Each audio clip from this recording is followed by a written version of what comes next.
After losing his wings, a young ladybug must face the challenges of the forest and risk his own life to save his ant siblings.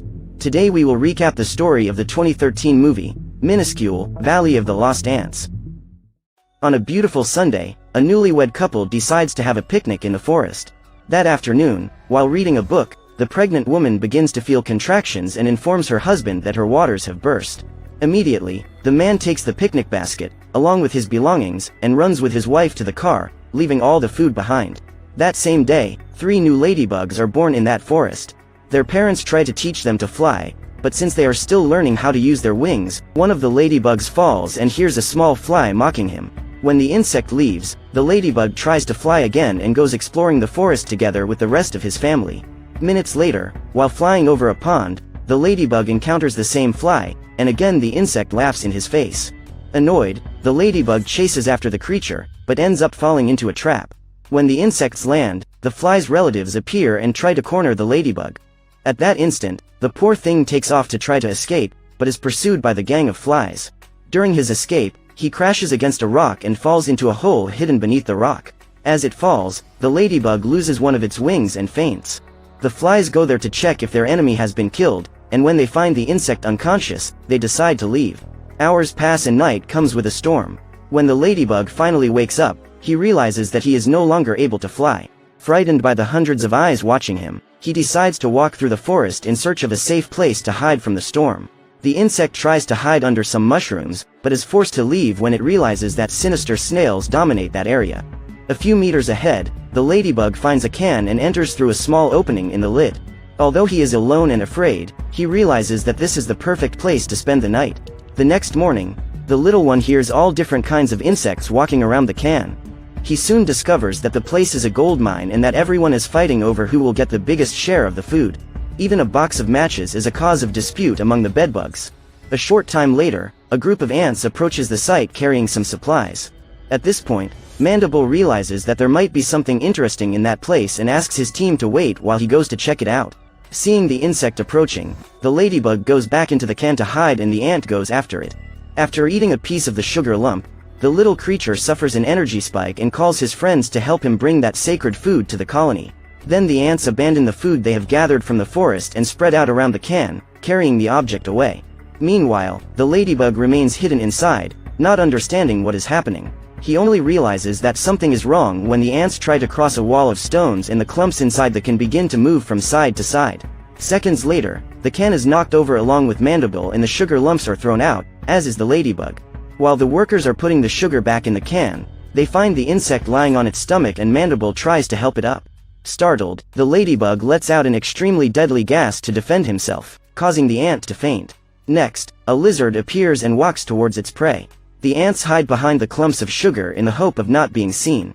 However, Mandible is found and is about to be devoured. In order to save the insect, the ladybug returns to the can and starts making a terrifying noise in an attempt to drive the animal away. Frightened, the reptile leaves and the ants manage to survive another day in the forest. As a thank you for saving his group, Mandible adopts the ladybug and invites him to become part of his team. Now the little red beetle is no longer alone. The ants continue to walk their long way to the colony and remain persevering as they face a variety of challenges. Even several meters away, Mandible is able to communicate with the members of his colony through his antennae and announces that he will soon be arriving home. The workers walk under the rock carrying the gigantic object when they are spotted by a group of red ants, led by the cruel Buter. Buter and his gang surround the passage and wish to fight over the food, but in an attempt to restore peace, Mandible takes a lump of sugar and gives it to his enemies. Then the group of black ants leaves, but the red ants are not satisfied with that little clump and decide to chase their opponents. Realizing that his team is in danger, Mandible devises an escape plan, which consists of using gravity to his advantage to climb down the mountain on top of the can, together with all the members of his team. But Buter does not intend to give up so easily and uses a rusty soda can to roll down the mountain. Soon after, the two groups fall into a waterfall and are carried away by the current. They must dodge some rocks on the way to continue on their way, until the red ants manage to catch up with their opponents and push the container where they are. At that moment the ladybug falls into the water and is carried away by the current while being chased by a fish. The animal swims away at high speed until it hits its head on a rock. However, he soon recovers and continues his hunt. While the fish tries to reach the ladybug, the black ants unite to form a bridge and pull their friend out of the water. When they realize that they have reached the end of the waterfall, the insects hide in the sugar cane to protect themselves from the fall. Still, they are not alone. The weird fish and the red ants are coming right behind. The soda sinks and gets stuck in the sand, so the gang is forced to abandon the boat. The fish has the same fate, however. His situation is even worse, for he cannot dig his own head out of the sand. As they approach the banks of the waterfall, Mandible and his group decide to leave the can behind and go on their way carrying only the clumps. Along the way, Ladybug finds his old family flying through the forest and tries to keep up with them. However, he still has only one of his wings and cannot fly. Frustrated, he returns to the trail and once again accompanies the ants. During the night, they must find a safe place to rest in order to have the energy to finish the mission the next day. What they don't realize is that the red ants are still after the sugar and follow the tracks of their rivals, just waiting for the right moment to strike. Luckily, the ladybug realizes that his friends are being chased and manages to alert Mandible in time. The black ants run to cross the street, and when they see a vehicle approaching, Buter's gang gets scared and takes off, leaving their leader alone. When they arrive at the colony, the workers take the food inside and Mandible realizes that his friend, Ladybug, is not comfortable in that place. After all, he is the only different insect. So Mandible invites his friend to accompany him and presents each piece of the colony in order to make Ladybug feel part of this big family. The workers bring all kinds of food to the queen, and each time she feeds, the giant ant lays an egg. Now it is Mandible's turn to present his offering. By taking a small bite out of the clump, the queen is filled with energy and releases thousands of eggs at once. Outside the colony, Buter is hiding, planning an ambush against his enemies. After observing the weak points of its opponents, the ant returns to its anthill and walks to the queen's room. After informing His Highness of what has happened, the creature suggests declaring war against the rival ants.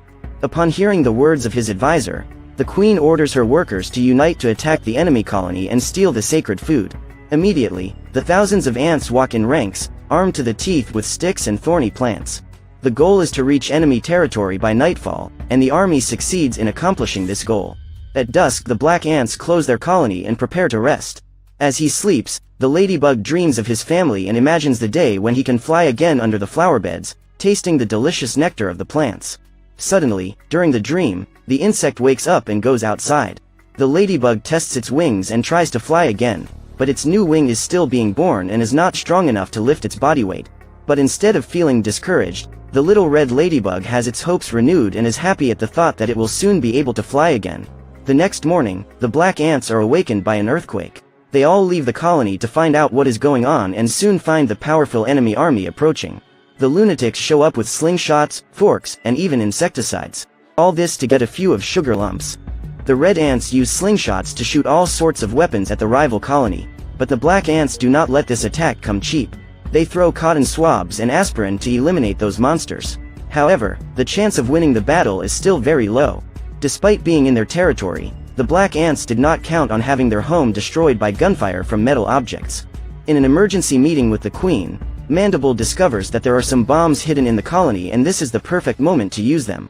The ants spread their arsenal on top of the colony, while their enemies try to break in using a pine cone to knock down the stone gate. After reading the instructions for use located on the matchbox, Mandible takes the only matchstick available and manages to light the fire by rubbing the tip of the match against the side of the box. He then lights one of the wicks. After flying everywhere, the firecracker returns to the ground and, coincidentally, destroys a good part of the enemy troop. However, before Mandible can light the rest of the firecrackers, the fire goes out and, realizing this, Buter orders his soldiers to attack with full force, throwing forks and bombs everywhere. Ladybug knows that the only way for his friends to survive is to use the firecrackers to defend themselves. While looking at the matchbox, he remembers that he saw something similar in the middle of the forest where the can with the sugar lumps was. The little creature then has the idea of going there to get the box, and receives full support from Mandible, who instructs the workers to make a little plane with a bill to get the ladybug out safely. The red ants try to spray insecticide on the ladybug, but the poison ends up returning on themselves and knocks out part of their army. When the plane loses altitude and flips over, the ladybug manages to fly on his own, because his wing has grown long enough. In this instant, he becomes the only hope for the colony. The insect makes the reverse journey to return to the place where it all began. It takes a few short pauses to feed, and then keeps going, until it realizes that its wings have completely recovered.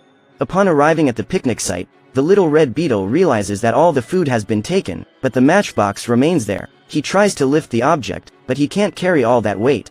Suddenly, a small spider appears and the ladybug hides.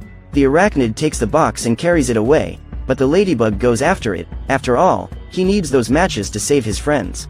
Again, the little ladybug crosses the forest. It is already night and he continues walking in order to find out where that spider intends to take the object. The hairy creature enters a tunnel and the ladybug carefully walks through it, aiming to find a way to steal that box. When it reaches the end of the tunnel, the insect is surprised to discover that the spider lives inside a doll's house and proceeds in silence so as not to be noticed. Meanwhile, a frog is on the prowl, hiding in a puddle of water, waiting for an opportunity to swallow its prey. The ladybug walks through the house and spots the spider using the matchsticks as a frame to build his web. At that moment, the amphibian appears at the window and sticks its sticky tongue on the insect. It then drags the ladybug along as he desperately tries to get free. Upon realizing the invasion, the spider is startled and everything gets worse in the next few seconds when the ladybug clings to the window while being pulled along, and as a result, the house ends up falling on top of the frog. After the fall, the ladybug loses consciousness and dreams, once again, of the day he can fly free with his family through the forest. When he wakes up, he realizes that he has been rescued by the spider, who soon offers a fruit for his colleague to eat. After feeding, the little red one informs his that he needs to take that box of matches to save his friends, and the spider claims not to care. Now, with a few less sticks, the box is much lighter and the ladybug can carry it during the flight. With part of its mission complete, the insect will have to face another long journey to get the box to the colony in time. If it takes too long to reach the colony, it may be too late, and the red ants will have already won the war. Halfway there, the little one spots a gang of insects cornering another ladybug and realizes that these are the same flies that caused him to lose his wing. Furious, he drops the box and goes to face those delinquents. The ladybug releases a gas at one of the flies' faces in order to lure them into a trap. The first attempt is to get the insects stuck in a spider's web, but they are flying so fast that they get through the web. The second strategy is to attract them to the streets. When it spots an approaching car, the ladybug flies toward it and swerves at the last second. However, the flies fail to swerve and are knocked over as they collide with the vehicle's headlight. After getting rid of those delinquents, the ladybug returns to check if his colleague is okay and gets a kiss as a form of thanks.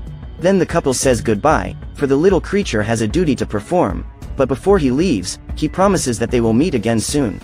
When the colony was already practically destroyed and all seemed lost for the black ants, they hear the arrival of their ladybug friend, who is arriving with reinforcements. It is late afternoon the next day, which means that the battle began more than 24 hours ago. After greeting his good friend, Mandible and his team light all the firecrackers at once and wait. The fireworks start spinning wildly around the anthill and some explode into the sky, creating a beautiful light show. However, most of them come back and explode, along with the red ants. A fire is caused and the insecticide explodes due to the heat, eliminating even more invaders. Faced with this, Buter and his soldiers' only option is to retreat. The problem now is to get that fire put out, because at the end of the battle the fire continues. Luckily, seeing the smoke coming from the forest, the humans send a plane to fight the fire, and all the insects manage to survive. The next morning, the ants come out of their burrow and look ruefully at what is left of their colony. Weeks have passed since the war and now Ladybug has his own family. The insect teaches all his family to fly, and together they fly over a flower bed, just as the ladybug always dreamed.